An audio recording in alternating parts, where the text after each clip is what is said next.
Muito boa noite, investidores. Estamos começando aí a nossa reunião aqui com a Roda Conveniência, né? Hoje, na terça-feira, aí, dia 18, uma empresa recente que está vindo para o mercado de capitais. Então, é uma boa oportunidade aí para a gente conversar com o sócio fundador, um acionista que construiu essa companhia, e uma boa oportunidade de ver uma dinâmica diferente dentro do setor de varejo alimentar de crescimento, né? Porque a gente está aí habituado a ver as tradicionais já consolidadas, e aqui é um modelo de negócio diferente e que tem algumas oportunidades, e recentes também, né? Então, obrigado aí, Alessandro, pelo tempo na agenda para a gente trazer essa oportunidade de investimento para os investidores analisarem, tá? E mais uma vez aqui, parabéns aí, óbvio, pela listagem de uma companhia, que é sempre um desafio no Brasil, né, pelo cenário macroeconômico, mas também pelo cenário econômico geral, vamos dizer, né, em termos de burocracia, desafios, taxas. Enfim, é sempre um prazer bater um papo com um empreendedor que conseguiu sucesso e está trazendo mais uma oportunidade para o mercado acionário. Fica à vontade para se apresentar e a gente começa depois o bate-papo aí. Maravilha, Hugo. Bom, obrigado pelo convite e pela disponibilidade também dos investidores e parceiros seus de estarem aqui agora de noite para a gente bater esse papo. Hugo, se você achar que faz sentido, eu vou, enfim, começar contando um pouquinho da minha trajetória, história da Roda, momento atual e alocação para frente. E aí, eventualmente, compartilho algum slide aqui que seja importante para apoio. No final do evento, da reunião, entendo que você vai disponibilizar para eles os materiais da rodada, então a galera vai poder analisar com um pouquinho mais de calma números e teses específicas ali do material denso, né? Claro, não, Alessandro, fica à vontade para fazer essa introdução. Acho que é importante mostrar o histórico e depois o contexto para a gente, enfim, entrar numa discussão aí sobre perspectivas. Vamos lá. Maravilha. Para dar um pouquinho de contexto de mim, sou carioca, tenho 29 anos e meu background é acadêmico em matemática, em particular. É uma história curiosa, mas até o meio da minha faculdade eu tinha certeza que eu seria pesquisador de matemática pura, e a história só faz sentido quando você olha para trás, né? Você entende como é que os pontos se conectam olhando para trás. Mas quando eu era garoto, eu conheci a Olimpíada de Matemática, gostei muito daquilo. Fiz por acaso o primeiro ano, que eu cheguei atrasado no colégio. Naquele ano eu ganhei medalha de ouro na Olimpíada Brasileira de Matemática. E aí, com isso, vieram bolsas de iniciação científica. Eu estudava no colégio público na época, estava no Colégio Militar aqui do Rio de Janeiro, uma excelente instituição, mas não tinha um foco, um apoio muito grande para extracurricular de Olimpíadas. Então, fui ganhando bolsa, fui aprofundando mais e competi nos 7 anos seguintes. Felizmente, ganhei 7 medalhas de ouro. Fui representar o Brasil em algumas competições internacionais de matemática. E meu background, até então, eu tinha certeza absoluta que eu ia ser pesquisador de matemática pura. Eu fui... enfim, eu consegui uma exceção lá no Colégio Militar para fazer mestrado durante o ensino médio. Fiz mestrado aqui no IMPA, uma excelente instituição, a melhor instituição de matemática pura da América Latina. E nesse meio, eu acabei descobrindo, acabei conhecendo que existia a possibilidade de estudar fora. O Alessandro, é uma mudança grande aí, né, dessa parte, vamos falar de carreira e trajetória, né, sair de pesquisador para empreendedor, né, e assim, como você falou, carioca, acho que não dá nem precisa mostrar, né, o sotaque tá bem claro aí que você é do Rio, mas o que motivou efetivamente você sair desse lado acadêmico, de pesquisador, para empreender, cara? Porque esse eu acho que muitas pessoas, né, muitos investidores também têm essa vontade de eventualmente empreender. Conta para a gente um pouco como foi essa transição, cara. Cara, bom, e foi por acaso, assim, sendo bem sincero, você tem que estar pronto, mas tem oportunidades que passam na tua frente. E passou uma oportunidade assim. eu apliquei para estudar fora, eu fui estudar fora, eu fui aprovado com bolsa na Universidade de Yale, prestigiosa e tudo mais.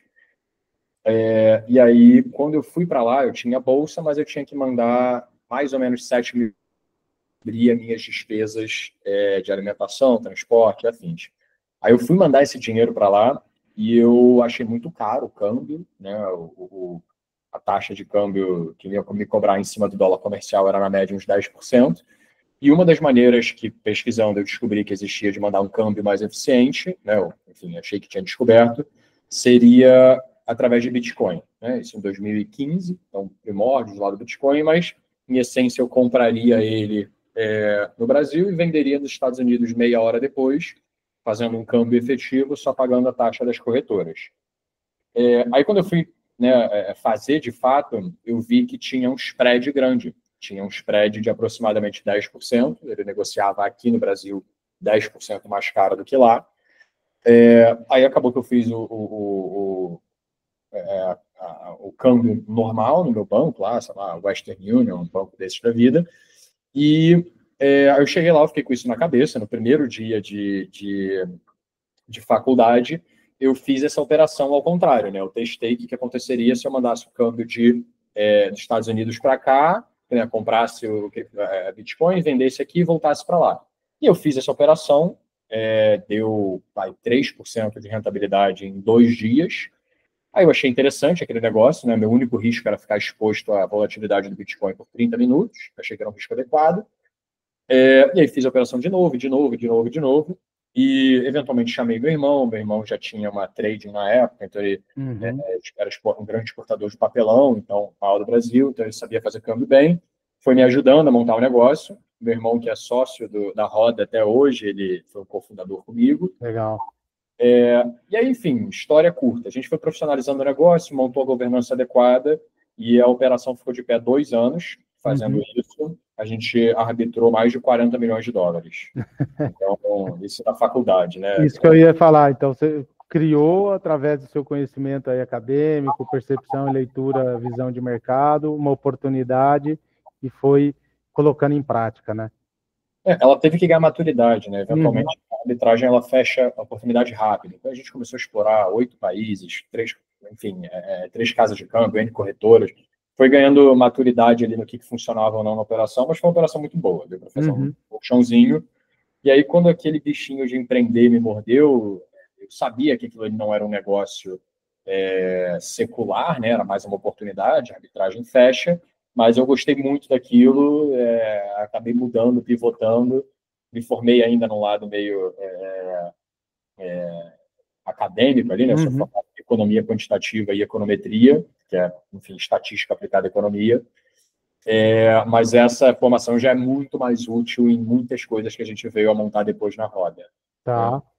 E aí já tinha ficado claro para mim que eu gostaria disso. Você gostaria de ser dono do seu próprio negócio? Eu gostaria de empreender. E aí, enfim, vou acelerar um pouquinho para a gente poder falar mais do business. Tá. Mas eu comecei investindo anjo na Roda em 2016. Meu irmão estava à frente do negócio. Eventualmente, eu investi mais. Eu fiz um plano mais agressivo com ele de equity. E em 2019, eu vim full para a empresa. Então, eu estou na empresa há 6 anos, full time, como CEO. E a Roda lá atrás, ela era outro negócio. Ela era um negócio de vending machines, de alimentação saudável dentro de escritórios. Tá. Assim, eu já gostava... Enfim, eu vou começar a compartilhar nas telas aqui. Fica à vontade, tá? Fica à vontade para colocar aí o material e a gente vai conversando em cima dele. Sim. Então, assim, eu já gostava muito do mercado de conveniência. A nossa tese de começar com alimentação saudável e dentro de escritórios foi mais um canal, porque a gente entendeu que teria um canal de distribuição rápido, do que o meio e o fim do nosso negócio. A gente sempre entendeu que a gente queria se posicionar como conveniência.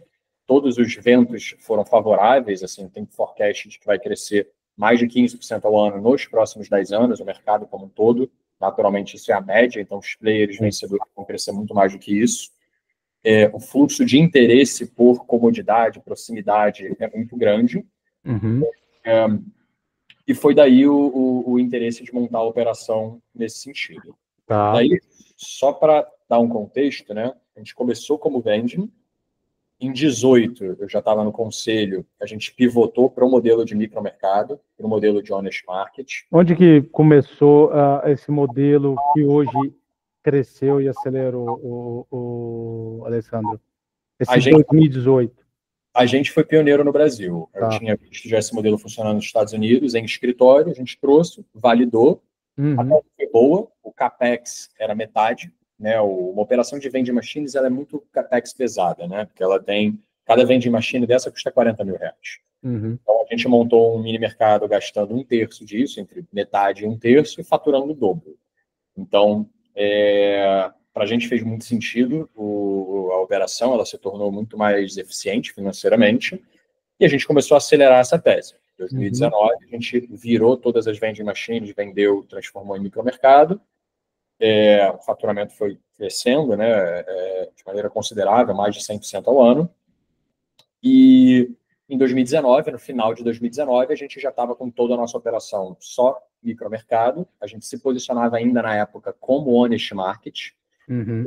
Na época que hoje a nossa posição não é essa, a gente tem inclusive uma tese de prevenção de perdas fortíssima, usa inteligência artificial, enfim, eu vou chegar nisso mais à Sim, frente, mas sim. nosso posicionamento não é mais honest market, né? A gente não depende da honestidade. Mas em 2020 veio a pandemia, a gente estava posicionado ainda dentro de escritórios, então, naturalmente, o nosso faturamento foi a lona, Zero, né? caiu 96% entre fevereiro e abril de 2020, no lockdown. A gente teve, né, um dia, todo mundo sentou junto, chorou os sócios, no dia seguinte, o que a gente vai fazer com esse negócio? Né? Sacode a poeira e vambora, né? É isso. Uhum. Uhum. E foi o que a gente fez. A gente começou a fazer vários testes ali entre abril e julho de 2020. A gente não sabia qual era a direção exata, a gente só sabia que a gente tinha um monte de produto no estoque, a gente tinha vontade de operar dentro do mercado de conveniência.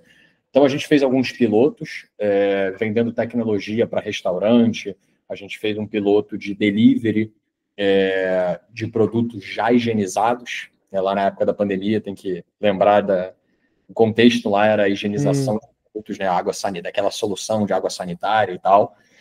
Então, a gente se propôs a fazer um delivery de itens de primeira necessidade em 15 minutos, já higienizados. Fizemos, deu certo, mas eu não gostei do economic unit dele, era muito caro, teria que ter um investimento muito grande para a gente expandir e gerar margem. Uhum. Então, entre um desses testes, a gente testou levar o modelo de micromercado para dentro de condomínios residenciais. A gente fez esse teste em julho, então foi 100 dias. Alessandro, só aproveitando o micromercado aqui, seria aqueles mercadinhos fora de prédio ainda. Não, micromercado, a operação era dentro de condomínio residencial. Tá. Fez esse piloto, são mercados de 4 a 30 metros quadrados, Tá. Uhum. dentro de condomínios residenciais. Tá. Só Focado que aí o mix dele é um pouco diferente, é isso? mix diferente, né? Quando eu falo de um escritório, eu não tenho que vender produto de limpeza, eu não tenho que vender produtos de tamanho família. Então, tem, assim, o nosso mix na época era 200 itens, hoje a gente trabalha com 1.200. Tá. Então, Tá o bom. sortimento, sem dúvida, cresceu e mudou. Hoje, por exemplo, a gente trabalha com uma gama de produtos frescos, frutas, legumes, verduras, padaria. A gente adaptou o sortimento para encaixar dentro dessa operação. Tá. E então a gente montou o primeiro mercadinho 100 dias depois do lockdown. O Economic Units foi excelente, gostamos, deixaram a margem, ficou de pé. E a gente começou uma jornada muito forte de crescimento. Então, primeiro com o capital nosso, dos sócios, a gente cresceu bastante. Em 2019, né, antes da pandemia, a gente tinha faturado 1,5 milhão. Em 2020, ano da pandemia, o faturamento foi à lona, né, naturalmente a gente foi prejudicado, mas a gente conseguiu faturar também 1,5 milhão, porque o segundo semestre foi de crescimento. E aí, em 2021, a gente já faturou 14 milhões. Então, foi um crescimento de 10 vezes de um ano para o outro, que a gente pisou no acelerador, né?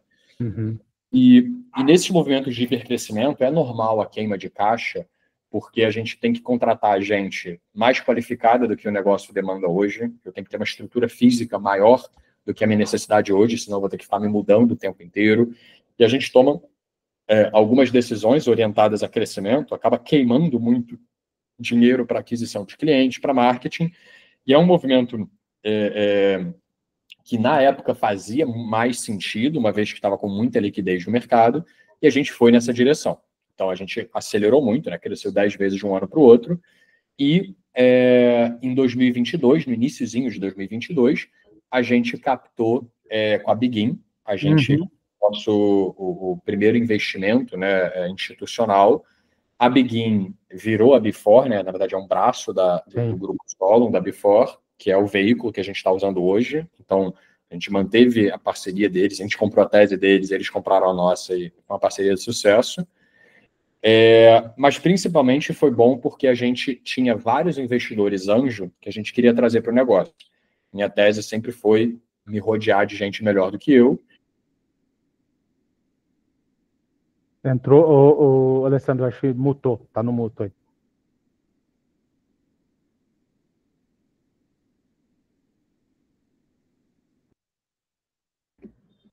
Pronto, agora... Não, vai de novo. Aí, agora tá aberto. Maravilha. Pronto. Então, a tese da Before foi, além de captar, a gente trazer gente boa como mentor e como conselheiro do negócio. Então, a gente já vinha fazendo um trabalho, né? Eu já vinha fazendo um trabalho de aproximação de algumas pessoas físicas estratégicas, e hoje a gente tem como mentores ou parte do conselho o Pedro Janot, que foi fundador da Azul Linhas Aéreas, foi vice-presidente do Grupo Pão de Açúcar, foi CEO da Zara e da Richards. A gente trouxe como investidor nessa rodada também a Tatiana, ela é brasileira e é vice-presidente global de marketing da Nestlé. A gente trouxe o Edu Ourivio e o Mário Chadi, que são os fundadores, né, presidente e vice-presidente do conselho do Grupo Trigo, que é o controlador da Cone, Spoleto, Domino's, Chinese Gourmet. Então, a gente queria trazer gente boa para o negócio. E aí a gente viu na Before um mecanismo para ter tanto governança como para complementar a rodada. Então, a gente levou 4 milhões com eles. A gente foi muito, muito austero com esse dinheiro. Com esses 4 milhões, a gente conseguiu tirar a empresa de um faturamento em 2021, que tinha sido de 14 milhões, para 52 milhões ano passado. Então, com 4 milhões, a gente construiu 40 de receita. Foi um uso, uma alocação de capital eficiente aqui dentro e muito orientada à geração de resultado. E aí, logo na sequência que a gente levantou esse capital, a gente começou a olhar para como fazer a vida dele se estender ao máximo, como otimizar a geração de caixa da companhia. Então, 2023 já foi um ano que a gente virou a chave para investimentos em prevenção de perdas, em otimização de logística, em controles para a nossa cadeia de suprimento. Ô, Alessandro, é isso que eu queria aproveitar que você está falando um pouco da virada de chave para o momento atual, de captação. Antes de transitar aí, né, para essa mudança aí que você está falando de perdas, a competição de escritório vending machine era muito pesada, era muito concorrida ou não? Era meio monopólio que você estabeleceu lá, é você... Como que funciona? É contrato, não é contrato? Até para a gente trazer para a realidade atual hoje, nos supermercados de vocês, como que funciona? Perfeito. O modelo de vending machine era uma operação mais amadora, de certa maneira. Seria leviano eu te falar aqui quanto eu acho que eu tinha de market share, não faria sentido. Mas alguém poderia pôr uma máquina do lado da sua naquela hora, se quisesse, e fosse permitido no escritório. Dentro do escritório a gente tinha contratos de exclusividade em fornecimento de vending machine. E quando a gente vem para o segmento de micromercado, a gente foi o pioneiro e escalou muito rápido. É naturalmente um mercado com um tamanho acessível maior. Só no Rio de Janeiro a gente mapeia que tem mais de 4.000 condomínios com potencial de ter um mercado. E com um modelo de franquia, naturalmente a gente tem mais competidor. A gente vê o modelo de franquia com excelentes olhos. Assim, eu não vejo com maus olhos eu ter um concorrente que é franqueado, porque tudo que a gente desenvolve dentro de casa, a nível de tecnologia, a nível de otimização do meu sortimento que eu ofereço, a nível de logística, a nível de suporte 24 horas por dia, a nível de todas as ativações e campanhas e festas que eu faço com o condomínio, participo da vida daquela comunidade, sabe que um franqueado não consegue oferecer. Normalmente, um franqueado desse segmento, ele tem um pequeno dinheiro para investir e investe, mas é um cara que não conhece de supply chain, não conhece bebidas, não conhece de tecnologia, não conhece de autoatendimento. Então, para a gente, acaba que o franqueado, ele em efetivo, funciona como quase que um canal de prospecção para a gente. Tá. Após o contrato com o primeiro franqueado, a gente tem, hoje, da nossa base de novos leads, quase 30% de um condomínio que já tem um mercadinho atuando com franqueado. Então, a gente não vê com maus olhos. E olhando para dentro do segmento, né? Os nossos contratos, na média, são contratos de 2 a 3 anos. Tá. Só que o switching cost do condomínio é alto. Né? Tá. O valor de decisão para o condomínio, normalmente, é o síndico ou a administração. Business é um business B2B2C.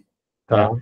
Eu primeiro atendo o condomínio, ele é meu ponto de relacionamento, eu quero ser o melhor amigo do condomínio, do síndico, e o consumidor final é o meu cliente. Então, eu tenho que ter 2 camadas de relacionamento dentro da companhia.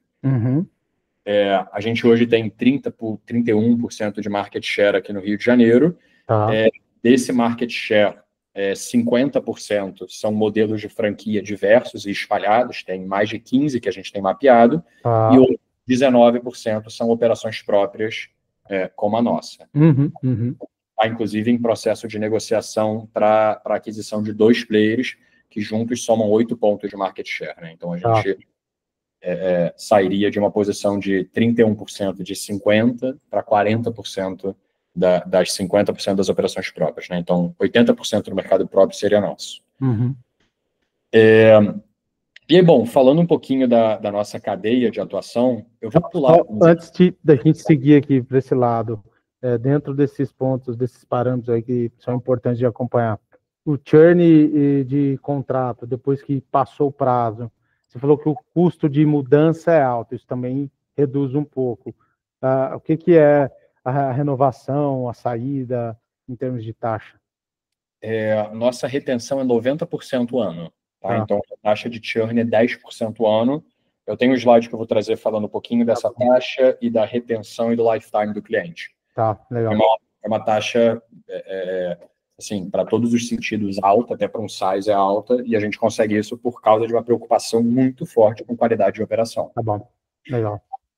Uma maneira de conseguir isso seria abrindo mão de margem, né? Graças a Deus a gente está com a operação funcionando e não está tendo que abrir mão de margem. Isso faz parte da cultura da empresa, né? Preço é cultural. Tá. A gente, naturalmente, óbvio que para um cara que é muito relevante numa região ou um contrato muito relevante para a gente por algum motivo estratégico, a gente pode acabar perdendo um pouquinho de margem ou vendendo com desconto, alguma coisa assim, mas o pricing é um setor que está na minha mesa, a gente não abre mão disso. Legal, vamos lá. Vou avançar um pouquinho só mais aqui. Falando de mercado acessível, tem um mercado gigantesco pela frente. A gente entende que o mercado acessível, né, próximos 2, 3 anos, olhando só para o estado do Rio de Janeiro, é de mais de 20 mil contratos potenciais. Então, potencial de receita de mais de 4 bi, permite a gente crescer mais de 15 vezes o que a gente tem já tomado aqui no Rio de Janeiro. Então, só olhando aqui para perto de casa, né, que é onde a gente tem controle da cadeia de suprimento, da logística, que a gente já conhece a preferência do consumidor, já conhece canal de prospecção, já conhece logística, já entende de distribuição, fornecedores e compra, que de certa maneira, mais confortável crescer, onde a gente tem mais variáveis sobre controle, tem um potencial imenso. Tá. E, falando a nível Brasil, o potencial é 10 vezes maior e América Latina 50 vezes maior. Legal. Eu vou acelerar um pouquinho aqui para a gente vir em alguns slides que eu considero mais estratégicos. Falando um pouquinho da nossa operação, né? A nossa tese é prospectar, fechar o contrato. A gente tem modelos diferentes para locais e condomínios diferentes. Isso é escolhido de acordo com o tamanho, né, o porte do condomínio. Cada loja tem um custo de implantação diferente. O lado bom hoje, quase 50%, quase não, hoje é um pouquinho mais de 50% do nosso CAPEX de inauguração é bancado pela indústria.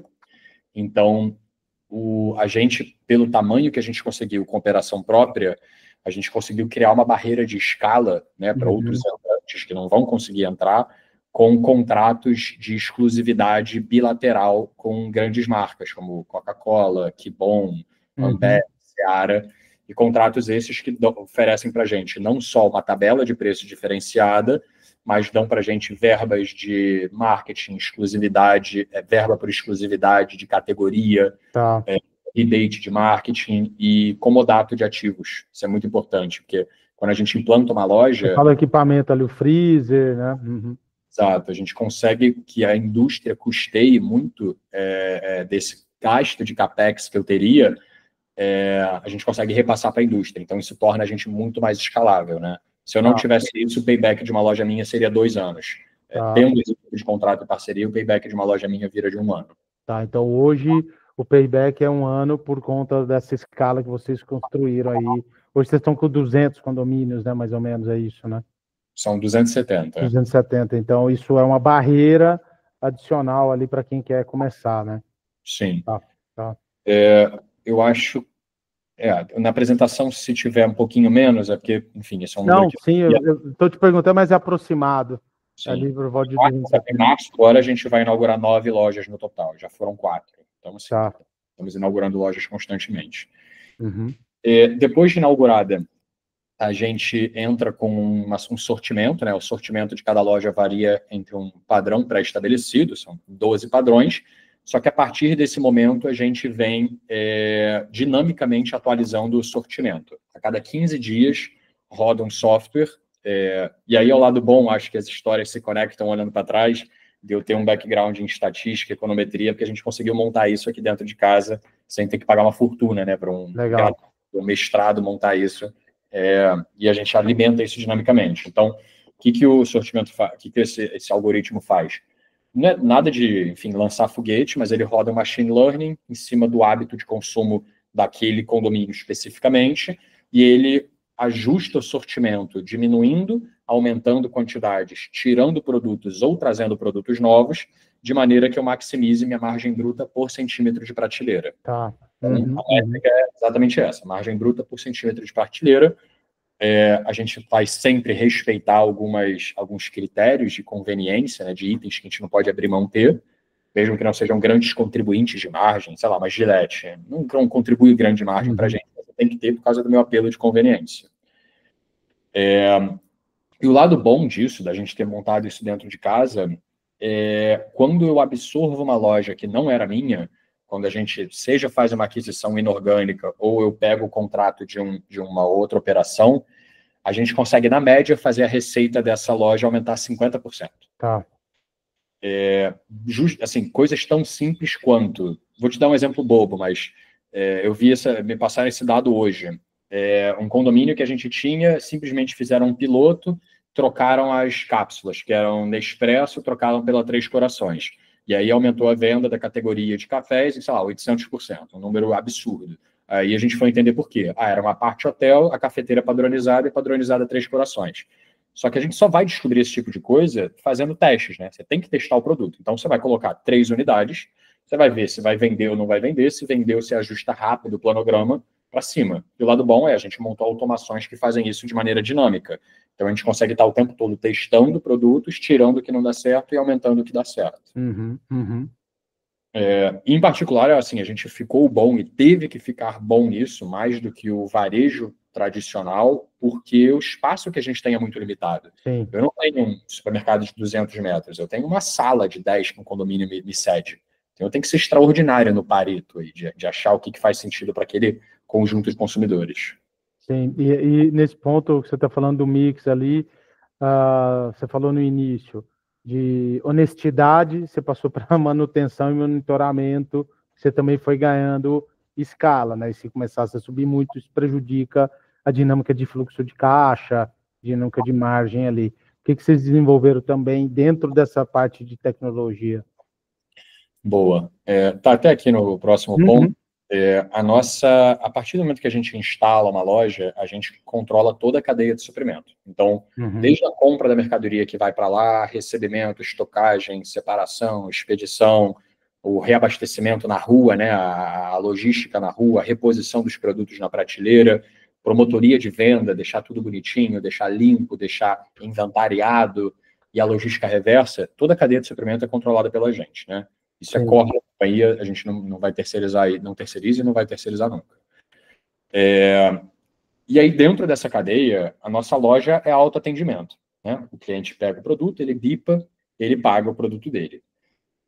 A gente montou essa operação no Brasil, né? Em particular no Rio de Janeiro, montou na Noruega. Então, isso aí, com todo o respeito ao Rio, mas tem a imagem da Light, né? Tem a imagem do Gato Net, tudo colocado aí nessa discussão, né? Então, por isso que a turma puxa, vez ou outra, exemplos, né? Até do Magazine Luiza, a respeito da logística, os caras não vendem certo tipo de produto, né? Como é que vocês fizeram para dar uma driblada nisso daí?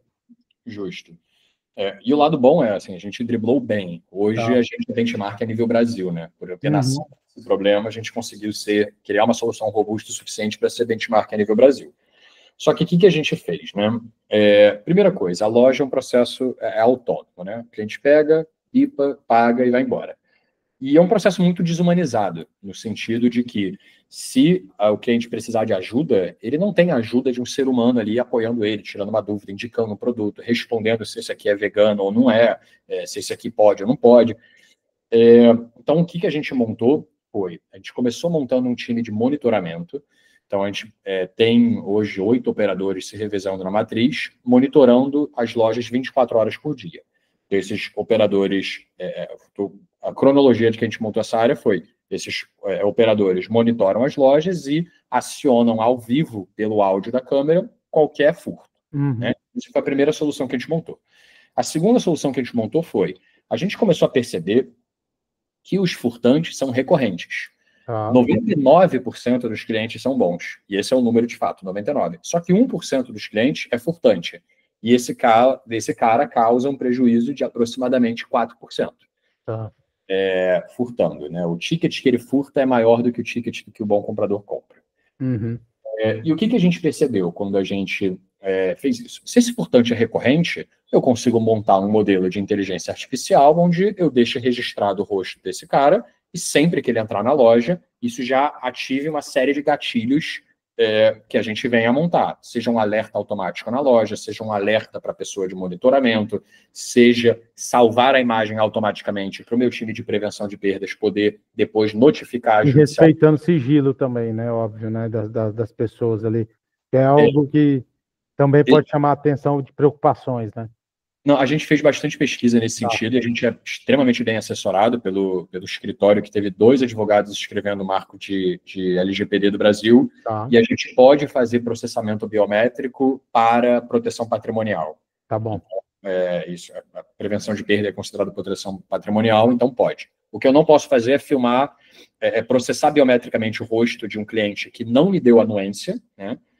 Para fazer uma promoção para ele. Identificar que ele já consumiu cerveja 10 vezes, então eu vou dar aqui uma promoção de um produto acessório, sei lá, um amendoim para ele hoje. Entendi. Pode fazer. Mas se o cliente der anuência, sem problema nenhum. Tá bom.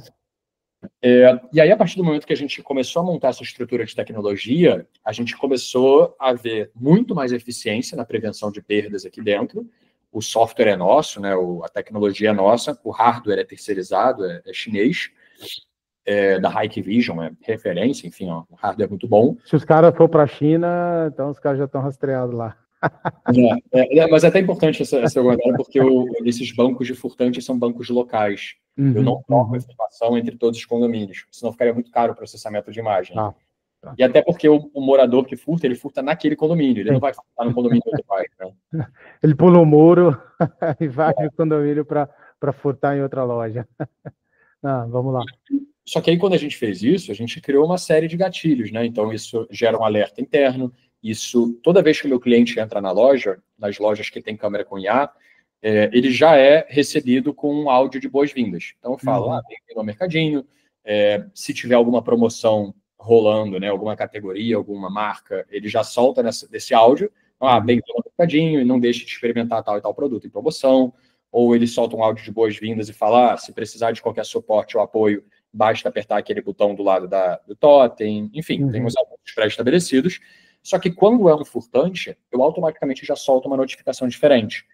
ela foi validada, enfim, por jurídico, mas é uma notificação na linha de o atendente está aqui 24 horas por dia, acompanhando a sua jornada. Se você tiver qualquer dúvida ou problema no pagamento, basta falar com o atendente. E isso mitiga fortemente. Já inibe que o cara já percebe que está sendo acompanhado, né? Monitorado, perfeito. E aí, o resultado disso é extraordinário. A gente hoje tem uma taxa média de perda 4%, sendo que a taxa média Brasil é de 8 a 10, autodeclarada. Legal. Então, a gente conseguiu endereçar essa dor e, mesmo estando num ambiente adverso, montar um modelo que hoje tem níveis de perda semelhantes a lojas de conveniência de rua. O Alessandro, um dos pontos que você veio trazendo aí, falando do histórico, falando do contexto atual e da operação, o que a gente vê em supermercado geralmente é volume, né? Grandes volumes para o cara extrair o ganho dele dentro desse volume, porque a margem é muito baixa. Aqui a gente está falando de, como você falou, um trabalho de mix que permite cobrar um pouco melhor de margem bruta, alguns benefícios de fluxo de caixa com seus parceiros que te ajudam ali em capex, enfim, isso beneficia a rentabilidade e recuperação. Mas o que é escala? Você quer chegar para dar o salto de margem de novo, mais um salto, mais um patamar ali, para chegar em 2 dígitos de margem EBITDA, que geralmente é o que se comenta dentro desse fluxo, né, de operação que você está contando aqui para a gente. Maravilha. Primeiro ponto, a gente já fechou ano passado com 8% de EBITDA. A gente bateu o break-even em 2023, trimestre após trimestre abrindo margem, e o nosso business não é para ter um business de duplo dígito apenas. Eu considero que o nosso negócio, no longo prazo, é para ter 20% de EBITDA. E eu deixo muito claro por quê, né? A gente está na ponta de varejo, menos varejo possível. A gente está na ponta de varejo mais próximo a um serviço. O que eu quero dizer? Quando a gente vai olhar para um varejista ou para um atacadão, aí eu concordo contigo, é um jogo de volume, é um jogo é um jogo de competição fortíssima. Sim. Eu não tenho competição, para começar. Eu sou o único operador dentro daquele condomínio, normalmente com um contrato de exclusividade, inclusive de prestação de serviço de alimentos e bebidas. Tá. Segundo ponto, eu não sou um varejista, o cara tem que ir lá, comprar, entrar na fila, entrar no caixa, pagar, bipar. Minha solução para esse cara está muito mais relacionada com serviço do que com varejo. Ele desce um elevador, ele anda 20 metros, ele tem ali o serviço do condomínio dele, que é ter um mercadinho com o sortimento de primeira qualidade que ele quer. E quando a gente fala de margem bruta, a margem bruta de varejistas, né, ela vai variar aí de 12% a 20%. 12% a 25%. A minha margem bruta hoje é 40%. O que isso quer dizer? À medida que eu vou crescendo, eu consigo reduzir as despesas não operacionais. O G&A. E cada vez mais a minha margem líquida se aproximar da minha margem bruta. Tem custos que eu sempre vou ter. O meu core business, ele é logística, é tecnologia, é serviço. Então, eu nunca vou abrir mão de ter custos de operação, de distribuição, de centro de distribuição. Só que à medida que a gente vai crescendo, esses custos vão sendo diluídos. Então, por exemplo, quando a gente levantou a rodada em 2021, o meu custo operacional era 20%. Ou seja, da minha receita eu gastava 20% em custo operacional. Ano passado, o meu custo operacional já foi 11%. Tá. E aí tem um outro lado de ganho, que são as despesas não operacionais. Então, quando eu falo do meu time de compras, BI, tecnologia, financeira, fiscal, contábil, relacionamento com o cliente, esses times hoje juntos expressam mais ou menos 8% de despesa da companhia. 2 anos atrás, esse número era 14%. Então, à medida que a gente vai expandindo, eu não tenho que, se eu dobrar, meu time financeiro não tem que dobrar, meus boletos ficam maiores, talvez eu tenha que contratar 1, 2, 3 pessoas a mais, mas tem um ganho de escala em áreas operacionais e tem um ganho imenso de escala em áreas não operacionais, que tendem naturalmente a... É esse o ponto que eu queria te perguntar, que você falou de 20% de margem EBITDA. Você está no Rio de Janeiro, já consolidado assim, claro, né? Tá liderando ali, vamos dizer, líder dentro do Rio. com oportunidade de ainda crescer ali. Mas digamos que você opte para ir para outro estado ou para o interior do Rio e vá buscar mercados maiores. Isso muda essa dinâmica ou ela é parecida? Em termos de logística, em termos de tecnologia, como você está explicando aqui. Você está conseguindo o seu estado da arte no Rio, mas se você começar a ampliar esse leque para outras regiões, isso vai se perder ou mantém? Esse é um ponto importante. Cara, excelente ponto. A minha tese ele tende a aumentar cada vez mais, né? E deixo claro por quê, né? Primeira coisa, são degraus. Claro que se eu fizer um movimento de expansão agressivo para um estado novo, eu vou ter compressão de margem no primeiro momento. O desafio execucional é conseguir entregar o mínimo de compressão de margem e a entrega do plano de incorporação o mais rápido possível para não ficar sofrendo margem. Mas sempre que a gente for fazer uma expansão, a não ser que eu faça já comprar um operador pronto, né, que é uma oportunidade também, mas tem que ser visto como oportunidade, né, uma oportunidade de alocação de capital. A gente nunca vai fazer uma aquisição em outro estado para construir império. Eu quero estar no Brasil inteiro, porque sim. Não, a aquisição, a expansão, ela é disciplinada olhando para a taxa interna de retorno. Quando eu compro aquele cara, eu sei que eu vou implantar meus modelos de eficiência. Então, a receita média da loja vai aumentar 50%. Eu sei que eu vou implantar meus modelos de eficiência e tecnologia de perdas. Então, eu vou abrir 4 pontos ali de margem. Esse cara, ele operava com 5 de EBITDA. Eu vou conseguir, com essas 2 interações e com minha tabela de preços melhor, levar para 14 em 6 meses. Beleza, qual é o máximo que eu posso pagar nessa aquisição? Eu não vou fazer uma aquisição para trazer menos de 40% de taxa interna de retorno. Isso é nossa linha para a gente olhar para uma aquisição. Legal. Entregando isso com sucesso. Então, assim, o ponto é, qualquer aquisição que a gente for fazer, a gente vai olhar para que ela gere, no mínimo, 40% de taxa interna de retorno sobre o capital alocado naquela aquisição. E a expansão orgânica, ela tem um pouco mais de risco, né? Porque quando eu pego um negócio já consolidado, eu sei quanto vai me comprar. Vai custar isso. Quais são os riscos? Vamos auditar os contratos, vamos auditar a logística, vamos auditar tudo que tem que ser feito para essa aquisição. Quando a gente constrói uma operação do zero, tem muito mais risco de qual vai ser a velocidade que eu vou conseguir crescer. Será que o meu custo de aquisição de clientes que eu tenho aqui é replicável e parecido lá? Então, assim, tem outros dados, mas te respondendo, a gente entende que fazer um movimento de expansão vai ser oportunístico para eu ter mais rentabilidade do que eu alocar o dinheiro aqui dentro. Dado o mercado acessível gigantesco ainda para explorar. E você pretende ir para cidades maiores, onde você já tem expertise, ou não, cara, cidades menores também funciona num caminho semelhante a esse? Porque interior você não tem um problema de trânsito, né? Você tem as pessoas com talvez uma busca menor por praticidade, vamos dizer assim. Estou errado nessa percepção ou não? Pode falar, cara, se eu estiver errado aí, por favor, me corrija com você que entende melhor aí. Você está certo, só que o nosso modelo de negócios ele tem a característica de ter uma margem correlacionada com o tamanho do condomínio. Um condomínio muito grande, digamos, um condomínio que tem 500 apartamentos ou um condomínio que tem 1.000 apartamentos, esse condomínio de 1.000, ele vai me deixar no barato uns 4 a 5 pontos a mais de margem do que o de 500 unidades. E aí, qual que é a lógica disso, né? Muitas das despesas minhas e custos são fixos.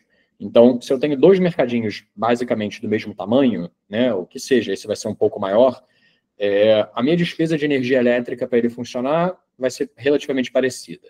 O meu custo de logística vai ser igual. Eu tenho que ir lá 7 vezes por semana abastecer, a cada X dias fazer inventário, a cada Y dias fazer promotoria. Isso não vai mudar se a loja fatura 30 mil ou 60. Então, a partir do momento que eu tenho mais faturamento, eu tenho mais lucro bruto, e a diferença entre o lucro bruto e a minha margem líquida são essas despesas operacionais e não operacionais. Então, para a gente, tamanho dos condomínios é relevante e adensamento dos condomínios é relevante. Então, esses 2 fatores juntos tendem a apontar para grandes cidades. Legal. É bom só para também colocar o caminho de expansão, né? Talvez uma cidade de 1 milhão de habitantes, 2 milhões, 10, 15, é mais o foco desse tipo de conveniência, né? Só que qual é a nossa jogada, né? Eu acho até importante explicar um pouquinho isso. Eu vou passar aqui para o slide de churn, que eu acho que tem um ponto importante aqui. A gente tem uma retenção alta de clientes hoje, né? A retenção é 90%. Se a gente olha para o nosso LTV sobre CAC, cara, esse número aqui não parece nem realista, né? O LTV sobre CAC considerado bom é acima de 3 ou 4. Nosso está 48. Mas eu gosto mais de olhar para esse número aqui. Esse cara é mais realista, porque ele leva em conta o lifetime do nosso cliente, né? Apertando a tecla SAP aqui, o lifetime value é, em essência, quanto de margem líquida esse cliente vai deixar para mim ao longo da vida dele, trazido ao valor presente. Então, eu sei que um condomínio fatura X, a margem é tanto. Olhando para a minha retenção, eu consigo projetar qual é o lifetime do meu cliente, então eu trago isso a valor presente. Em essência, é quanto vai entrar no meu bolso naquele contrato, quanto vale aquele contrato para mim. E o denominador aqui é o CAC mais CAPEX, ou seja, qual foi o meu custo para adquirir aquele cliente. Então, meu custo de aquisição vai ser o meu time comercial, meu time de marketing, todos os gastos que eu tenho com ads, com campanhas e eventos, com visibilidade. Então, quanto que me custou para adquirir aquele cliente, né? Eu pego quanto que divido pelo número de clientes que eu fechei, e o CAPEX para implantar essa loja. O que esse número quer dizer? Quando eu boto o CAPEX que eu gasto, mais o quanto eu gastei para adquirir esse cliente, ao longo da vida dele, ele vai me retornar 9 vezes o que eu investi. Então, por isso faz sentido crescer, né? Por isso a gente está captando para a gente gerar esse retorno. E aí, te respondendo a sua pergunta, né? De qual que é o caminho de expansão? Eu gosto de separar em 2 horizontes. Os próximos 30 meses e 30 depois, né? Para fechar 5 anos. Nos próximos 30 meses, a gente tem um desafio de execução dentro do estado do Rio bom, tem mercado acessível gigante, então dá para a gente crescer muito organicamente, dá para a gente adquirir. Então, quando eu falo de uma quantidade escassa de capital, a gente poderia levantar muito mais, né? A gente está levantando 8 milhões de reais. Tá. Então, a gente está levantando uma quantidade pequena de capital, porque a gente prefere, com menos, entregar mais. E aí, para eu fazer bom uso desse capital, a gente tem que ser muito disciplinado e austero nesse processo de alocação. Eu sei quanto vai me gerar de retorno alocar no Rio de Janeiro. Eu já entendo o meu custo de aquisição de clientes, eu já entendo como é meu canal de prospecção. É mais fácil, se tiver alguma coisa errada, eu que seja ir lá acompanhar o processo para melhorar, do que eu ir expandir numa outra região que eu não conheço, os hábitos de consumo, a logística, os canais comerciais, o sortimento do produto, o que esse cliente gosta, qual a predisposição dele de pagar, qual o momento de consumo dele. Então, para a gente, nos próximos 30 meses, a gente vê uma excelente oportunidade de crescer no Rio de Janeiro e estabelecer muito bem os novos produtos que a gente está lançando. Então, já vou falar disso também, mas estabelecer muito bem os produtos e serviços novos que a gente está lançando. E aí, para os próximos 30 meses, a gente vê como, no período subsequente, né, até completar 5 anos, aí sim, a gente vê como mais oportunístico uma aquisição para expansão em outra região, ou até mesmo um exit, né? Dependendo de como esteja o mercado, dependendo de múltiplos que estejam pagando, dependendo da taxa de retorno que esteja dando, a gente se propõe, nesse investimento que a gente está trazendo aqui, a trazer pelo menos 35% de taxa interna de retorno de investimento ao ano. Ô, Alessandro, aproveitando esse lado que você está falando de cenário, né, de 3 anos, de 60, de 5 anos aí, né, 60 meses e esses parâmetros, uma pergunta aí é minha curiosidade, por que a gente não vê os grandes varejistas entrando nesse mercadinho, nesse formato? Aproveitando que ele está ali perto, ele pode até usar a loja como um repositório, vamos dizer assim também, né? O Carrefour tentou em São Paulo e viu que tem um desafio operacional imenso. Tá. A Riota tentou em São Paulo e tem conseguido com êxito escalar, está com aproximadamente 80 lojas. Tá. É um modelo que ele precisa, ele não é, o core dele não é varejo, e por isso eu repito assim, é um modelo que acaba vendendo alimentos e bebidas, sim, mas ele tem um lado de tecnologia, né? A gente está falando de autoatendimento. Quando eu falo de autoatendimento, eu preciso ter um totem e um computador que funciona 24 horas por dia, rebuta automaticamente se ele perceber qualquer gargalo de conectividade ou de eletricidade. Ele tem uma série de mecanismos de redundância, de conexão, e é difícil manter isso de pé. Hoje a gente tem 99% de uptime, um pouquinho mais, 99,2% de uptime, mas a gente sabe que nossos concorrentes sofrem com isso. Tem um lado de logística muito profundo, que o varejista, a logística dele normalmente é dentro da mesma loja ou de um centro de distribuição para as lojas. A gente tem uma logística extremamente pulverizada. Eu preciso fazer um único dia abastecimento de 150 lojas na mesma cidade, né? A gente faz, na média, 150 por dia. Tá. Então, assim, ele é um business de logística, é um business de serviço, é um business de tecnologia e de varejo. A gente só vai conseguir 20% de margem porque a gente está trabalhando onde é difícil. Tentou e não conseguiu, a Hirota está trabalhando, são informações públicas, 5, 6% de margem, porque eles não estão conseguindo extrair o sortimento adequado dos condomínios e não estão conseguindo extrair uma tabela de pricing que iam extrair. Eu, particularmente, assim, é nítido, trabalho uma tabela mais semelhante ao mercado do que de conveniência. Então, assim, tem uma série de desafios que o varejista já tem o desafio natural dele lá. O cara já está apanhando no dia a dia com juros, já está apanhando no dia a dia com concorrência, com dificuldade operacional. E começar uma unidade de negócio do zero é muito desafiador. Sim. A gente pode ser um canal de exit lá na frente, inclusive não só por comprar um negócio de mercadinhos, mas usar esse negócio de mercadinhos para fortalecer a marca dele, para ter uma logística mais barata, porque já vem direto da loja, como você falou, ou como um canal de demanda para o delivery dele. Vou dar uma viajada aqui, eu acho. Até quem está assistindo a gente pode imaginar isso. Mas, assim, o varejo tradicional alimentar que a gente vê, ele é meio regional. Então, você acha que essas empresas, né, como a Roda, que se consolidando numa região, pode ser uma maneira do cara entrar de verdade como marca ali naquele local? Porque o Pão de Açúcar tentou ir lá para o Nordeste, não deu certo. Tentou ir para o Centro-Oeste, não deu certo. Carrefour tentou nacionalmente, não funcionou. A gente viu o Walmart, bilionário, não conseguindo. Ou seja, não é só dinheiro infinito que você consegue, né? Você acha que isso pode ser também um apelo para esse exit que você está falando? Pô, deixa os caras construir a imagem, solidificar, e de repente ele vira a chave, olha, agora todo mundo tem um Carrefour em casa, todo mundo tem um Pão de Açúcar. Não estou dizendo que pode ser a Roda também, conseguir ir para outras regiões do Brasil, mas eu só queria a sua percepção nesse ponto. Tem vantagens... Pela sua experiência, tá? Sim, tem vantagens e desvantagens nessa tese, né? A tese de você comprar um player já estabelecido, ele vai ter passado da arrebentação, né? Vai ter a dificuldade de implantar tudo do zero. É um jogo mais de business do que um jogo de startupeiro modelando processos do zero. E tem muito desafio nisso aqui. Porque quando a gente está montando uma empresa do zero, minha empresa tem 140 pessoas. Cada pessoa executa no barato, no mínimo, sei lá, uns 10 processos por dia. Você bota aí que na operação inteira, no meu business inteiro, então eu tenho mais de 1000 processos. Eu falo que eu construí tudo nos últimos 4 anos, eu construí um processo novo por dia. E você tem que validar, esculpir, acertar, errar. Então, assim, tem uma jornada de aprendizado muito grande dentro disso. O lado de fortalecimento de marca para uma operação já existente, eu acho que tem muito valor quando a gente fala de uma aquisição onde 1 mais 1 soma 3. Né? Fazer uma aquisição, adquirir um cara simplesmente para eu ter a receita e a margem dele, não faz sentido. O cara, se fosse bom, ele não me vendia, se ele está vendendo é porque não faz sentido, né?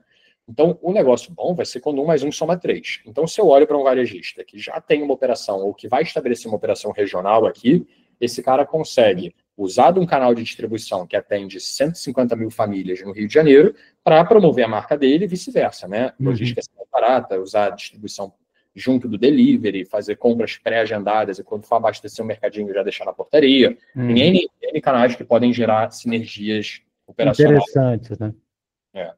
Só que a nossa tese de longo prazo não é só trabalhar varejo, venda de alimentos e bebidas. Isso é o nosso core business, a gente tem que ser muito bom em fazer isso.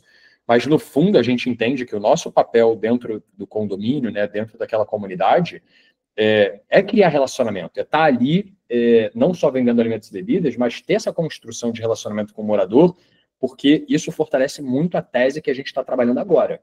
Eu estou montando uma tese nova da empresa, que é um hub de serviços acessório ao mercadinho. Então, o mercadinho é o business número 1, a gente está estabelecendo um hub de serviços que é o business número 2 dentro do mesmo condomínio. Então, a gente está fazendo um upsell dentro da base já existente de condomínios. Tá. E o que é esse hub de serviços? Né?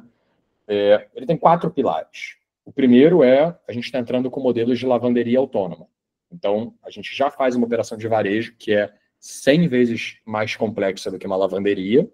Quando eu vou falar mais complexa, por quê, né? Cara, eu trabalho com 1.200 SKUs, 1.200 produtos. Lavanderia trabalha com amaciante e sabão. A gente trabalha com 20 ativos numa loja, geladeiras, freezers, gôndolas, LEDs, computador, totem, modem, câmera, tudo isso.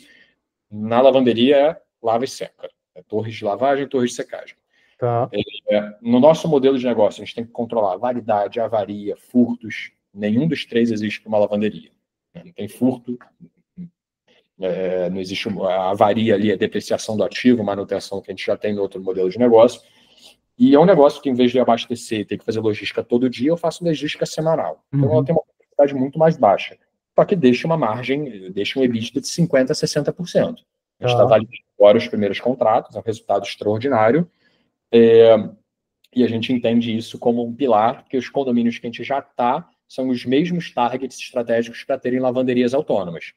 E a tese da lavanderia é simples, assim, para condomínios que têm apartamentos pequenos ou para condomínios que têm muito fluxo de Airbnb, você precisa trocar enxoval de roupa, precisa trocar enxoval do Airbnb, ou para condomínios que têm área de lavanderia limitada, a gente já atende muitos condomínios que têm 3, 4 quartos, ou para pessoas que têm que lavar edredom, cortinas. Ô, Alessandro, e qual que é o CAPEX? É meio parecido com esse do Mercadinho também ou não? É parecido. Esse você consegue fazer vantagem? Não consegue, né? Porque aí o cara não quer nem saber se a máquina dele vai estar lá ou não, né? A gente consegue ter um nível bem mais alto de margem de EBITDA, né? Assim, mas o payback projetado também é 1 ano. Então, assim, é um business muito bom. Então, esse é um lado. E os outros 3 lados, a gente está operando como middleman, não é operação própria. A gente está fazendo hoje parcerias com os nossos condomínios, com intermediadores a gente está atuando como intermediador de fornecimento de energia. Então, as 3 maiores linhas de despesa de um condomínio são a folha, os funcionários, energia elétrica e energia hídrica, né, água. A gente está conseguindo dar para todos os nossos clientes agora 20% a 30% de desconto em energia elétrica, das áreas comuns do condomínio, e 15% de desconto para todos os moradores. Todo mundo que é morador de condomínio Roda passa a ter 15% de desconto na conta de luz.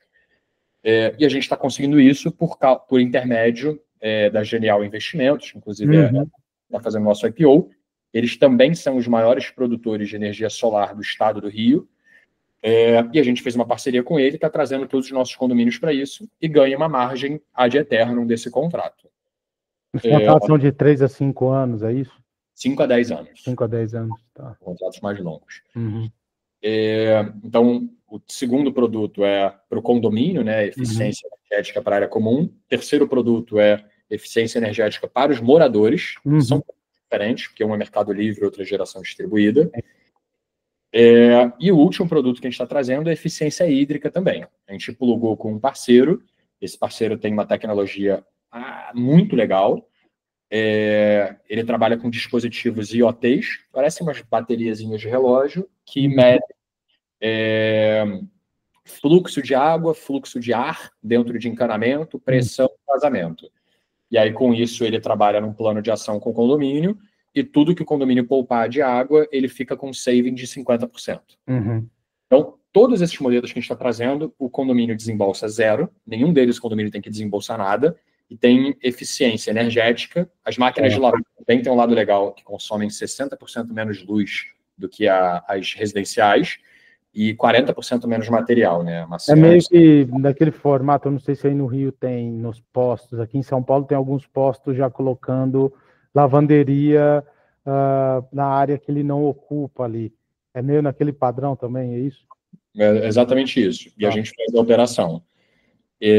Então, assim, nossa tese... Por isso você está falando de serviços e não só varejo, né? E exatamente daí, completando a tese de por que a gente entende que a gente vai chegar a 20% de margem e não trabalhar só com duplo dígito. Tá, mas para chegar nos 20, então, Alessandro, a gente tem que acreditar e confiar que essa parte de intermediação e de serviço, ela também vai fazer uma contribuição relevante hoje dentro do faturamento, é isso?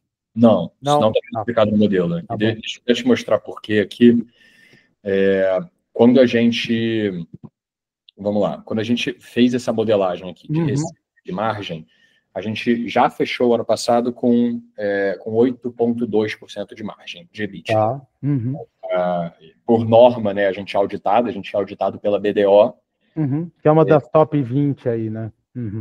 Ela audita 40 empresas da Bolsa, né? Desculpa, 14 empresas da Bolsa.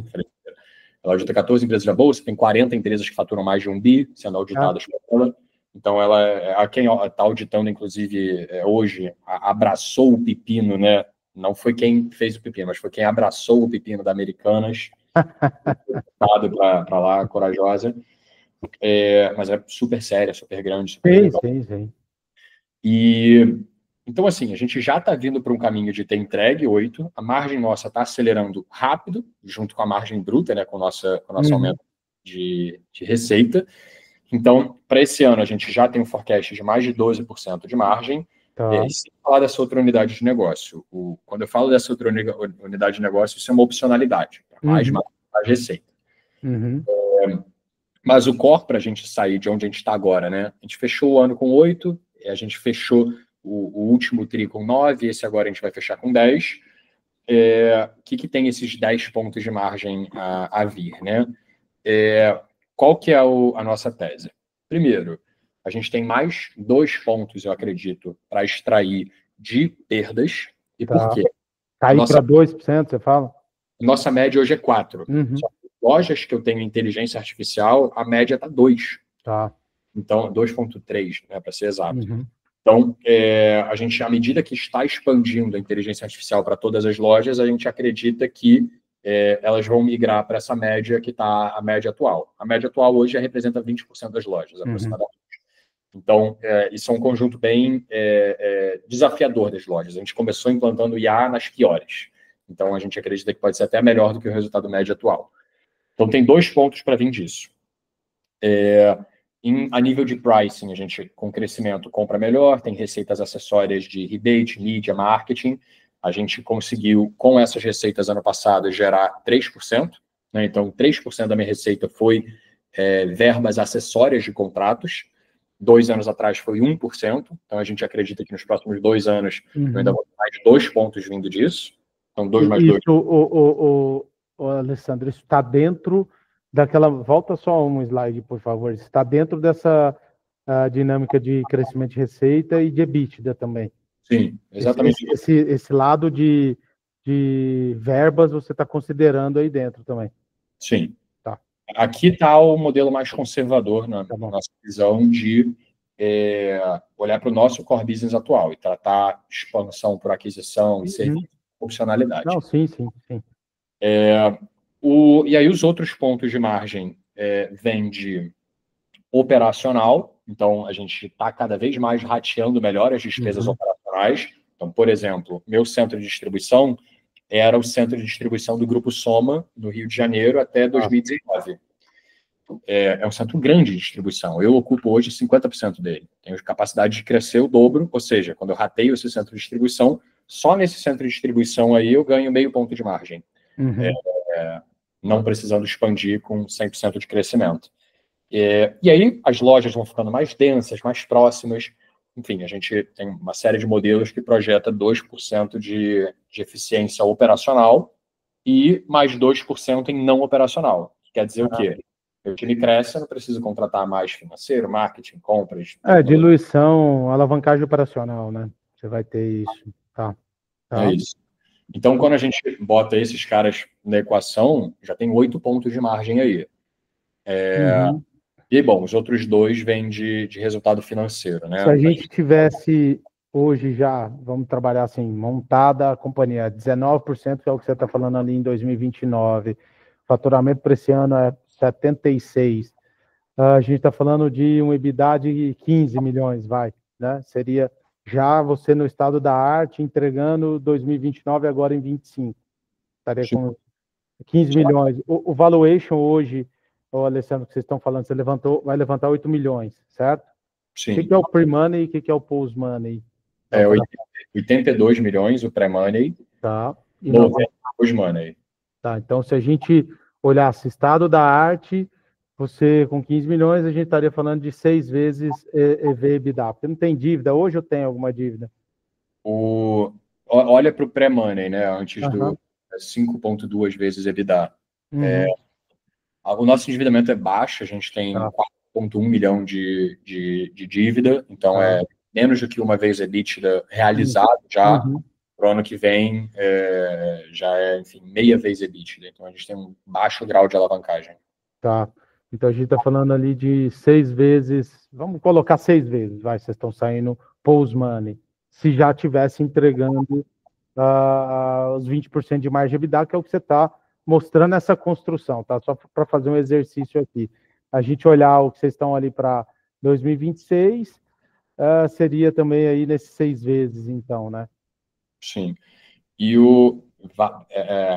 concordo contigo, o lado importante, eu acho que é endereçar 6 vezes uma margem, não é uma EBITDA single digits, pequeno, suprimido, apertado. Não, que é o que os outros negociam. Os outros negociam ali 4,5 vezes, 5 vezes EV, mas é com risco financeiro alto e margem de single digit, né?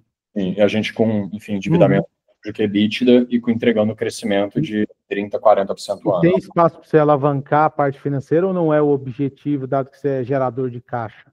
Você não vende a prazo, o CAPEX ali é dividido, né? Então é meio que gerador de caixa rápido, né? O meu ciclo financeiro é neutro, né? Nossos níveis de estoque são baixos, eu não vendo a prazo. A gente pode olhar, e a gente vai, sem dúvida, olhar para a alavancagem em momentos de aquisição inorgânica. Agora, com o cenário Brasil, com incertezas que a gente tem, tomar alavancagem a patamares de juros atuais e com os spreads atuais, a gente entende que não é interessante. Já chegou a olhar alguma dívida estruturada para o que vocês construíram? Principalmente agora trazendo esse lado de serviço, aí você vai ter meio que uma construção de um fluxo alto, né? Sim. E aí permitiria alguma coisa. Foi discutido ou não? Tá só na dívida bancária mesmo? Não. Tem estruturações em andamento, a gente está... o que está mais em linha agora, na verdade, é uma linha subsidiada pelo governo para inovação. Então, tem linhas legais da Finame, Pronamp, AGRIO, com taxas tipo TR+6, TR+7. Então, taxas que, em efetivo, ficam abaixo do CDI. E com viés de inovação, né? E são linhas boas, a gente consegue levantar 3, 4 milhões de reais. Então, mais em debate aqui para a gente, mas, de novo, porque são linhas com uma taxa... Prazo longo também, né? Mas, assim, sendo responsável, assim, a nossa visão é menos alavancagem. A história do varejo rima, né? Todo mundo que quebrou fazendo isso. Então, preferimos não fazer. Não, por isso que eu estou te perguntando sobre a estrutura de capital. Claro, tem espaço para aumentar, mas vocês sempre vão deixar aí, talvez, nesse intervalo de uma vez, um pouco abaixo de uma vez, para fazer alguns movimentos pontuais, né? Sim. Boa, tá bom. Bom, eu estava seguindo aí, né? Falando da composição da margem ali. Se quiser falar um pouco do time também, eu acho que é importante a governança. A gente falou muito de operação, falou um pouco de números agora. E valuation, queria ouvir um pouco do time, que você comentou lá atrás também. Maravilha. Bom, falar do time depois da governança. A gente tem um corpo com 5 diretores, todos com experiência nos seus ramos, enfim, de anos. Gente de varejo, gente de logística, gente de RH experiente. O Uri, que é um caso de um diretor comercial nosso que entrou na empresa há 7 anos como estagiário e veio galgando o espaço dele. Hoje lidera um time de 20 pessoas, é um caso extraordinário. Eu estou hoje tocando, enfim, essas áreas, acabei de passar a controladoria, estava comigo também, então hoje eu sou apenas CEO, não estou acumulando função, nada. O que é relativamente normal para uma empresa de tamanho pequeno, né? A gente fala um IPO, mas a gente não se considera mais startup, porque a gente entendeu o nosso modelo de negócios, A gente mantém uma cultura de inovação, mas a jogada agora é rentabilidade, é crescimento. Mas como fundador eu imagino que vocês também, fundando o escritório, a gente tem que, às vezes, usar o sapatinho do outro lá, né? Sem dúvida. E falando dos sócios, né? Esses são os principais sócios que eu mencionei, né? O Pedro e o Giancarlo fazem parte do conselho de administração. A gente é acelerado da Endeavor, fomos Endeavor Scale Up em 2022. Os dois principais investidores institucionais nossos são o Barra, é um fundo de venture capital, ele investiu no Hotel Urbano, Pipefy, Movidesk, Rappi, investiu em alguns cases de sucesso, na borda ali entre varejo e tecnologia. E a Scale Up é um programa de aceleração de empresas, a maior comunidade global de empreendedorismo, também é investidora nossa e participamos dos processos de aceleração deles. Legal. A composição acionária, eu e meu irmão somos cofundadores, a gente tem 60% da companhia, tem 23% na mão de investidores, desses investidores aqui, 16% na mão de colaboradores da companhia. Então, a gente já tem um programa emitido de stock option, a visão desse programa é durar 10 anos, desses 6% a gente tem 9 a alocar ainda, então tem apenas 7 alocado, e a visão é trazer cada vez mais o nosso corpo de heads e diretores para comprar uma visão longo prazista, tendo equity na companhia. E a governança tem uma empresa controladora, chama Round Participações, ela controla 2 empresas embaixo, uma empresa é uma empresa lucro real, de varejo, a outra é lucro presumido, de logística e serviços. A jogada de ter essas 2 empresas é por elisão tributária, né, eficiência. A gente, ao ter essa formação, ganha aí mais ou menos um ponto de margem, tendo isso. E essa empresa aqui controla 100% das 2, né, não tem sócios. As 3 empresas são auditadas pela BDO, a Round é uma SA, então segue a lei das SAs, e é onde a gente está investindo. Então, o investimento é na controladora, que controla a integralidade dessas 2 empresas embaixo. Legal. Bom, eu acho que eu dei uma overview geral, a gente já até passou do tempo. Não, acho que foi bacana, a dinâmica funcionou bem, não ficou maçante, porque a gente foi passando por crescimento ali, né? Você explicou bem a parte de margens, como que é a construção, o que vocês estão esperando. Ficou claro o retorno, acho que isso é importante também, né? Você falou de taxa interna de retorno para uma aquisição. Se não der 40, eu não vou fazer, não preciso fazer. Eu tenho hoje um crescimento orgânico para ser explorado ali, interessante. Acho que ficou também bem explicitado a dinâmica de risco financeiro, que é o que preocupa um pouco o investidor de varejo alimentar, porque a gente viu movimentos errados e equivocados aí, né, de outras companhias. O Pão de Açúcar chegou a bater 3, 4 vezes, e aí teve que fazer todo um dever de casa de reorganização. Os outros varejistas também ali, que é o que hoje está na mente, o Alessandro, de quem investe em varejo alimentar, né, porque está acompanhando ali na B3 e agora aqui na Before, tem essa possibilidade de acessar um varejo alimentar, mas com algumas frentes de negócios diferentes, como você bem reforçou e colocou ali, de serviço, né? Acho que esse lado de serviços é interessante, de conveniência, e deu para explorar ali as atuações, o que você pretende fazer com o seu time. Ficou bem claro que o time também é comprado com projeto, então a gente conseguiu explorar bem aí os principais pontos de valor de uma tese, né? Então a gente falou de growth, crescimento eu acho que aqui tem, né? Pelo que você mostrou ali de potencialidade, boa gestão operacional, esse lado que você falou do algoritmo e casando com o seu currículo é bom, porque modelo e hoje algoritmo todo mundo tem, né? Agora eficiência efetiva nunca aparece na maior parte das teses, né? Então, acho que deu para quem está aqui nos acompanhando ao vivo, e quem também vai acompanhar ali, está acompanhando na gravação aqui depois disponibilizada, deu para compreender o que a Roda quer fazer, de onde ela veio e para onde ela quer chegar. Eu acho que esse é o objetivo aqui dessa desse call, dessa reunião, para te apresentar. E, mais uma vez, reforço os parabéns aí pelo sucesso, pela construção. Porque fazer uma listagem, cara, é difícil, dá trabalho. Fazer uma empresa e preparar ela para escrutínio de mercado também é desafiador. Participei de um IPO, né, em 2021. Sei como é complexo os desafios que vocês estão passando aí. E agradeço muito o espaço na agenda e você ter essa disponibilidade para explicar super bem aí para o investidor. E, claro, para acessar, acho que é na Genial e no Itaú, né, que vocês estão... Você falou da Genial, mas o Itaú também tem a possibilidade no home broker ali de reservar, né, para quem teve interesse e quer acessar a oportunidade da roda. Conosco aqui da L4, a gente também tem o acesso lá, se quiser investir por nós, através de nós, a gente tem o acesso na Genial ali pela Wealth da Vanguard, tá? Então a gente consegue também levar vocês, né, nossos clientes e investidores aqui para acessar essa posição da roda aqui. Então, Alessandro, fica à vontade aí para fazer a declaração final. Maravilha. Bom, Hugo, agradeço o espaço e ter recebido a gente. A gente está fazendo esse movimento de levantar o capital, porque a gente acredita muito no que a gente está fazendo, não está sendo capital primário para ir direto para a companhia, investir no que a gente está construindo aqui dentro.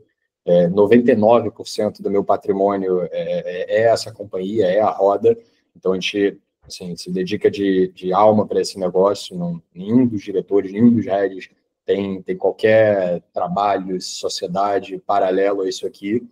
E a gente está muito feliz construindo, entregando os resultados que a gente vem entregando. Tem desafios operacionais, tem desafios de crescimento. Naturalmente, todo negócio, se não tivesse desafio, estava errado, né? Seria fácil demais. Mas ao trazer esse capital, a gente tem um respeito máximo pelo dinheiro dos nossos sócios, né? Quando eu falei que a gente está se propondo a entregar 35% de retorno ao ano nos próximos 5 anos, naturalmente não é uma promessa financeira, mas é o que eu estou cobrando o time, dado o respeito que a gente tem aqui internamente pelo capital dos nossos sócios. Bom, me disponibilizo também para trocar ideias, eu gosto de conhecer gente boa, gosto de falar do negócio. Enfim, vou deixar meu contato aqui no final, Hugo, para quem quiser bater um papo, vou deixar meu e-mail e meu WhatsApp aqui. Boa. Obrigado, Alessandro. Já vou passar aqui para a turma interagir, mas é só esse agradecimento final aqui a você. Desejar sucesso aí nessa jornada, porque é um desafio grande, como acabei de falar ali, né? Michel, acho que tem uma pergunta aqui, né? Se quiser fazer, fica à vontade aí, Michel. Pode abrir o microfone e fazer sua dúvida, tirar sua dúvida, tá? Obrigado, Hugo. Primeiro, parabéns pela reunião de hoje. Eu acompanhei aqui 100% da conversa de vocês, muito interessante. A minha pergunta me ocorreu exatamente no final, depois que vocês falaram que estavam encerrando, é a seguinte, olha, Alessandro, na logística atual que você tem montada, você acredita que poderia aumentar, de alguma forma, o ganho dela, operando um novo canal de vendas exclusivamente digital? Imaginando que você tenha cercas geográficas em volta dos condomínios que você já atende, então você tem uma logística operando numa determinada região geográfica. Se você, eventualmente, né, se a roda habilitasse um e-commerce, daria para ter ganho, na tua opinião? Assim, você chegou de avaliar isso, de pensar isso, assim, na verdade, para ser como um outro canal de vendas, né, para tentar reaproveitar aí a tua logística, né, dar algum ganho operacional para ela? Chegou de avaliar alguma coisa assim? Quando a gente fala de montar um braço de negócio, quando a gente foi montar esse braço de serviço, né, apesar dele ser um braço de serviço que traga rentabilidade para a gente, que aumente o switching cost, que aumente o lifetime do cliente e tudo mais, no fundo, ele nasceu porque eu conversar com 30 síndicos e perguntar qual é a tua dor. Se tem na frente dele, ele veio uma caixa e perguntou qual é a tua dor. Então, quando a gente abre uma unidade de negócio, quando a gente abre qualquer coisa, tem que estar efetivamente resolvendo a dor de um cliente. Quando eu olho para canais digitais e canais de e-commerce, e não me entenda mal, tá? Eu super gosto de estar errado, se eu estiver errado, eu sou super humilde para a gente trocar isso. Mas Mas quando eu olho para canais digitais, eu entendo que meu morador de condomínios em volta de cerca, o próprio morador nosso, ele tem hoje canais muito fáceis para ele entrar no aplicativo dele, fazer um pedido de um mercado que vai vender mais barato que eu, com um sortimento de 10 mil itens, que vai chegar na porta da casa dele em 2 horas. Então, e porque meu concorrente montou esse modelo de negócio para isso, né? Qual que é o meu diferencial? Eu entrego o que ele quiser, quer dizer, não o que ele quiser, né? Eu entrego um sortimento de 1000 itens para ele em 1 minuto. Então, eu estou precisando de um creme de leite porque está no fogo aqui o estrogonofe. Isso. No meu caso aqui, eu moro num condomínio que tem no mercadinho. É exatamente isso. Ou estou recebendo 5 amigos aqui em casa, passo lá embaixo e pego 20 cerveja. Tanto que o nosso ticket médio é menor. O ticket médio de um varejista é R$150. O meu ticket médio é R$20. Só que a vantagem que eu tenho meu ticket médio é R$20, com o meu cliente tendo uma recorrência média de 6 vezes ao mês. Então, esse cara tem uma recorrência alta, enquanto que o varejista é 150, com uma recorrência média de 2 vezes ao mês. Então, quando a gente fala de serviço, né, abrir uma eficiência operacional que poderia ser isso, eu não vejo como eu estou gerando valor para o cliente. Se, no fundo, eu não estou gerando valor para ele, eu não consigo ver esse cano de pé. Então, o ponto de venda, o único ponto de contato com o cliente continua sendo o mercadinho. Eu descer lá no meu condomínio, onde tem o mercadinho. Aquele seria o único ponto de contato. Eu, como um cliente de um mercadinho, do meu apartamento, eu não consigo fazer negócio contigo, através da Roda. Assim, o aplicativo da Roda. Eu poderia, só que um pouquinho diferente. Assim, o que a gente até pensa, não para hoje, para não perder foco, mas eu já tenho logística ociosa quando a gente vai abastecer condomínio. Na média, a gente programa 20% de ociosidade, para eu conseguir respeitar picos de venda, etc.